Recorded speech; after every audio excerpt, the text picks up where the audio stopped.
Hello guys, welcome to কৌস্তবের আড্ডা clips. বড় podcast শর্টে দেখতে হলে ডেফিনেটলি কৌস্তবের আড্ডা ক্লিপসটাকে সাবস্ক্রাইব করুন এবং আপনার বন্ধুবান্ধব সকল পরিবারের সদস্যের সাথে শেয়ার করে দিন। কোথা থেকে দেখছেন আজকের এই ক্লিপসটা সেটাও কমেন্ট করে জানান। তাহলে চলুন শুরু করা যাক। ঠিক ওই 10টা সাড়ে 10টা নাগাদ একটা আননোন নাম্বার থেকে ফোন আসছে, নাম উঠছে মানিক দাস। ফোনটা তুললাম, তখন একজন ভদ্রলোক ফোন তুলে বলছে যে এরকম আমাকে একজন নাম্বার দিয়েছে, ওদের কথা বলছিল, বুঝতে পারলাম আপনি তো ওদের টিম মেম্বার। আমি হ্যাঁ বলুন। বলছে যে এরকম আপনি আমাদের বাড়িতে একটু আসতে পারবেন। আর আমি যে দেখুন আসলেই তো আসা যায়, কিন্তু ছুটিটা মেন হচ্ছে কথা। আমার এই সপ্তাহে তো হবে না, সামনের সপ্তাহে যে কোনো একটা দিন আমি সময় করে আপনাদের বাড়িতে চলে যাব। তো ওই ভদ্রলোককে জিজ্ঞেস করলাম যে প্রবলেম কি হচ্ছে, সেটা কি ওভার দ্য ফোনে কিছুটা বলা যাবে? বলছেন আমি ওভার দ্য ফোনে বলতে পারবো না, আপনাকে আসতে হবে। আপনি আসুন, আপনার সামনাসামনি বসে আমি বলবো। তো উনি কথা বলতে বলতে না হঠাৎ দেখলাম ওনার কাছ থেকে ফোনটা ওনার ওয়াইফ নিয়ে নিলেন, নিয়ে বলছে যে খুব প্রবলেম হচ্ছে, আমরা বাড়িতে একদম থাকতে পারছি না, একটু যদি এই সপ্তাহের মধ্যে আপনি আসতে পারেন তো খুব ভালো হয়। আর আমি দেখুন এই সপ্তাহে তো আমার মনে হচ্ছে না হবে, সামনের সপ্তাহে একদম শুরুর দিকে আমি চলে যাব।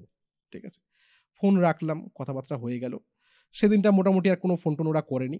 পরের দিনকে আমি অফিস থেকে আসলাম। পরের দিন কি হয়েছে, রাত্রির মোটামুটি 11:30 পৌনে 12টা আরেকটা আননোন নাম্বার থেকে আমার কাছে ফোন আসছে। ফোনটা তুললাম, দেখলাম একজন অল্প বয়সী মেয়ের গলা। তো উনি পরিচয় দিল যে উনি মানিকবাবুর মেয়ে। তো উনি বলছে যে আপনি কি একটু ভিডিও কলে আসতে পারবেন? হঠাৎ করে বলছে আপনি কি একটু ভিডিও কলে আসতে পারবেন? না এখন? বলছে হ্যাঁ। বললাম করুন ভিডিও কল। ভিডিও করে দেখছি যে ওই মানিকবাবু খাটে শুয়ে রয়েছে, পাশে হয়তো ডাক্তার বা বাড়ির কেউ ছিল, ওনার মাও পাশে দাঁড়িয়ে রয়েছে, আর ওনার নাক থেকে মুখ থেকে না ঝলকে ঝলকে রক্ত পড়ছে। কি বলছো?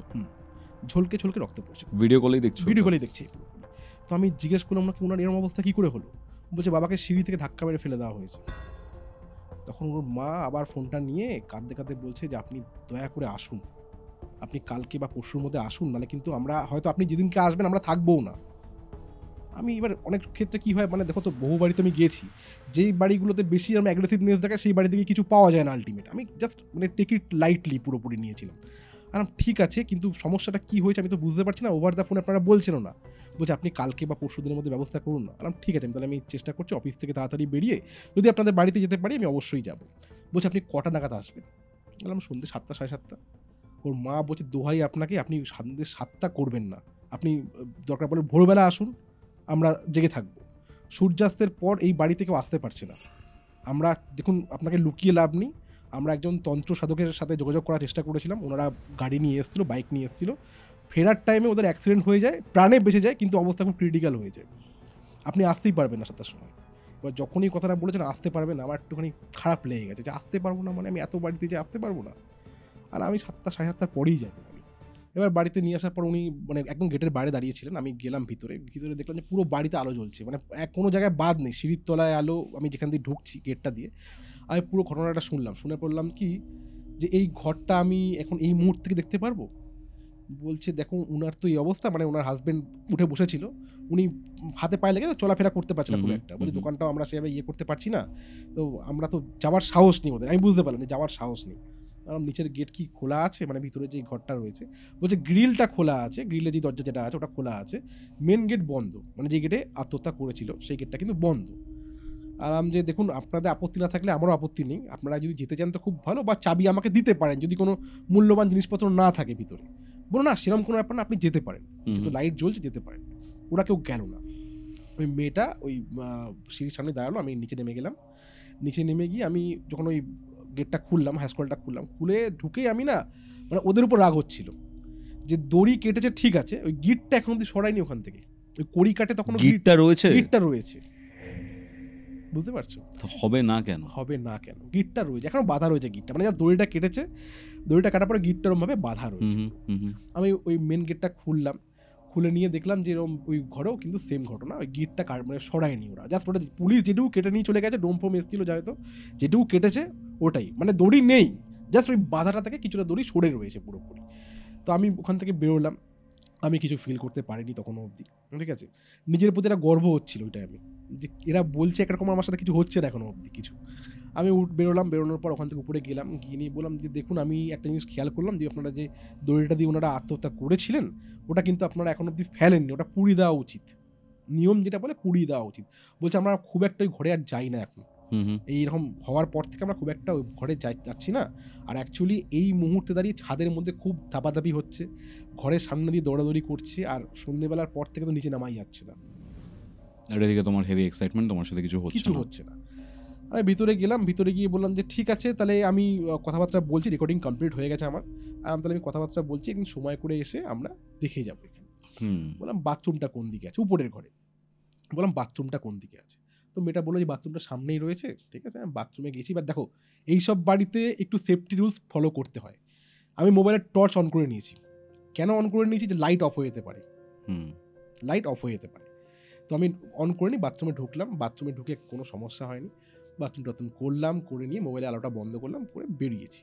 বেরিয়ে যেই সুইচটা বন্ধ করতে গেছি, আমার সঙ্গে কিন্তু ইলেকট্রিসিটি কানেক্টেড হয়ে গেছে, মানে পুরো বডি হয়ে গেছে আমার সাথে, একদম হাত কাঁপছে। ওর তলায় একটা কি ছিল আমি তোমায় বলছি, ওই লোহার পাইপ ছিল, যেটা কলের পাইপ, ওই পাইপে খালি পা, ওই পাইপের উপর আমি দাঁড়িয়ে রয়েছি, আর যে সুইচটা ধরে রয়েছি সুইচটা থেকে আমাকে কেউ ছাড়াতে পারছে না, মানে আমি পুরো থরথর করে কাঁপছি হবে। আর ওই পায়ের তলায় যে পাইপটা ভাইব্রেট করে টাং টাং টাং টাং করে ভাইব্রেট করছে, আমি শুনতে পাচ্ছি। আমার চোখ আস্তে আস্তে না মানে অন্ধকার নেমে আসছে। ওই টাইমে মেয়েটা কি করেছে, ওই বাটাম বা কিছু ছিল ওটা দিয়ে হাত থেকে সরিয়ে দিয়েছে।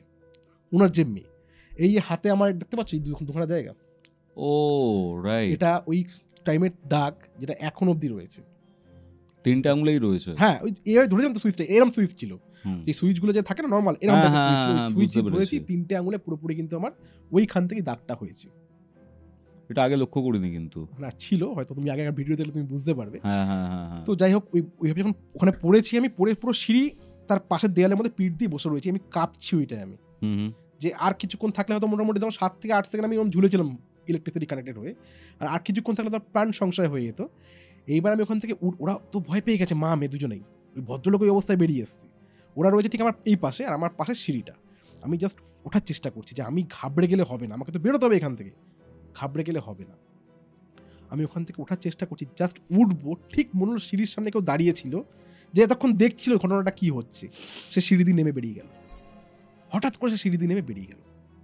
কি বলছো ভাই? আমি তোমাকে তো বলছি, আমি ঘটনাটা মানে এরকম তোমাকে বারবার করে বলছি যে এই বাড়িটা একটা রেড অ্যালার্ট ছিল পুরোপুরি আমাদের কাছে। আমি ওখান থেকে উঠলাম, আমি দেখেছি, ওদেরকে কিন্তু কিছু বলিনি, আমি দেখতে পেয়েছি জিনিসটা। ঘরে গিয়ে বসলাম, বসে আমি গুরু ভাইকে ফোন লাগিয়ে দিয়েছি, যে আমি কিন্তু ওনাকে বলিনি যে আমার সঙ্গে এই ইলেকট্রিসিটির ব্যাপারটা হয়েছে, এটা বাদ দিয়ে সব কিছু বলেছি। বলছে ওই বাড়ির ধুলো একটু কালেক্ট করে নিয়ে আসতে হবে, ঠিক আছে আসো, তারপর তোমাকে আমি বলছি। ওনারা 1 কাপ দুধ গরম করে নিয়ে আসলো আমার জন্য, আমি খাওয়া দাওয়া ওখানে করলাম, কিছুক্ষণ বসলাম। বলো আপনার এখন কি ঠিকঠাক লাগছে? ওরা জিজ্ঞেস করছে আপনাকে এখন ঠিকঠাক লাগছে? আর অনেকটা কমফোর্টেবল লাগছে। বলছে আমি বললাম না যে সন্ধ্যেবেলার পর থেকে এই জিনিসগুলো হয়, আপনি কিন্তু বাড়ি গিয়ে অবশ্যই ফোন করবেন আমাকে একটা, মেয়েটা বললো আমাকে। আমি ওখান থেকে বেরোলাম, ধুলোর কিছুটা ধুলো বাড়ির মধ্যে ছিল, যে কোনার দিক থেকে ওটা মানে কালেক্ট করলাম কাগজের মধ্যে। সেদিনকে আর গুরু ভাই বাড়ি যাওয়া হয়নি। স্বাভাবিক। হ্যাঁ, তারপরের দিনকে গেলাম অফিস থেকে ফিরে, অফিসে নিয়ে গেছিলাম ধুলোটা আমি প্লাস্টিকের মধ্যে করে আলাদা করে।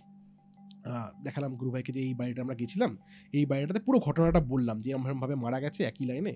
তো উনি বলছে যখনই মানে ওই স্পিরিট, যেটা আমি তোমাকে বললাম যে আন্ডারওয়ার্ল্ড দিয়ে বেরোবে, ঠিক আছে, সেই টাইমে কিন্তু সেই স্পিরিটের মাত্রা অন্যরকম হয়। মূলাধার চক্র দিয়ে যেটা, হ্যাঁ, মূলাধার চক্র দিয়ে যেটা বেরোয় তার কিন্তু মাত্রা অন্যরকম হয়, এর এনার্জি খুব হাই থাকে, ফ্রিকোয়েন্সি খুব হাই থাকে। তো আমি বললাম যে এই বাড়িতে আমরা ইনভেস্টিগেশন করতে যাব ইন ফিউচার।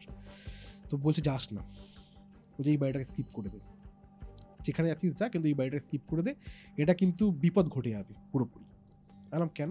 বলছে এই বাড়িটাতে মাল্টিপল এন্টিটি রয়েছে, একটা নেই দুখানা রয়েছে, আমি এটুকু বুঝতে পারছি। আর বাড়ির ধুলোর তুই নিজে স্মেল নিয়ে দেখ, আষ্টে গন্ধ হয়ে গেছে পুরোপুরি, ধুলো থেকে একটা আষ্টে গন্ধ বেরোচ্ছে, কিন্তু এই বাড়ি কিন্তু বিপদ ডেকে নিয়ে আসবে। কেমন লাগলো এই ক্লিপসটা? ডেফিনেটলি কমেন্ট করে জানাবেন। এরকম ক্লিপস আরও দেখতে হলে এই চ্যানেলটিকে সাবস্ক্রাইব করুন।